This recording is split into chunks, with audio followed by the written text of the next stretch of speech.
അയ്യോ, കൈ മുറിഞ്ഞല്ലോ. ഓ അയ്യോ, എന്ത് പറ്റി? കൈ മുറിഞ്ഞോ? ഉള്ളി മുറിക്കണേ ഇപ്പം എന്നോട് പറഞ്ഞാൽ പോലെ ഞാൻ മുറിച്ചിട്ടില്ലേ? ആശുപത്രി പോകണോ?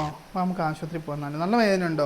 അയ്യോ, ആശുപത്രിയിലൊന്നും പോകണ്ട, വലിയ കുഴപ്പമൊന്നുമില്ല. അതൊരു പ്ലാസ്റ്റർ ഒട്ടിച്ച മാറാവുന്നതേ ഉള്ളൂ.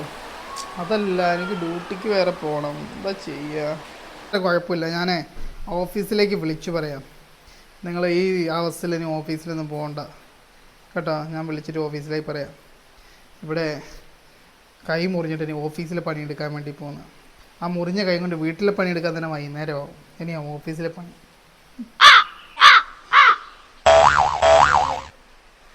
ഇതിലും നല്ലത് ഓഫീസിൽ പോകുന്നത് തന്നെയായിരുന്നു. ഇനി മുറിഞ്ഞ കൈയും വെച്ച് വീട്ടിലെ പണി ഫുൾ എടുക്കണമല്ലോ.